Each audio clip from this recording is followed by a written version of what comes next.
माझ्या वाचनामध्ये आलं की त्यांच्याबद्दल एक प्रश्न उपस्थित केला की फादरांमध्ये कोणत्या भाषेत बोलला. आता हा प्रश्न ज्यांनी उपस्थित केला तर फादरांच्या सहवासच होते. तुमच्या माहितीसाठी सांगतो आणि त्यांना हे समजायला हवं होतं. फादरांमध्ये कोणत्याही भाषेत बोलायचा अधिकार आहे.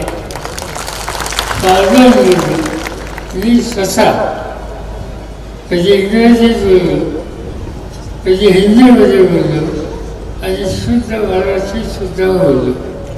मराठीत बोलायचा अधिकार त्या ठिकाणी आहे आणि तुमच्या भाषणातून शब्दशः हिंदी आणि इंग्रजीमध्ये तिचं भाषांतर होतं.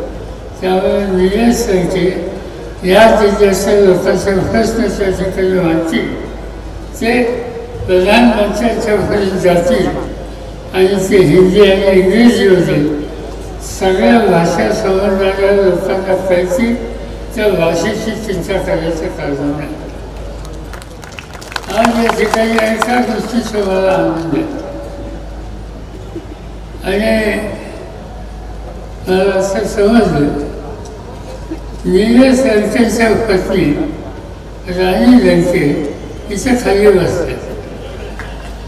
असं ते बसते माझी उंची अडचण केली पण त्यांच्या लग्नाचा आज वाढदिवस आहे. त्यामुळे त्यांच्या लग्नाचा वाढदिवस आहे म्हणून मी इथं फुलं आणून ठेवली होती.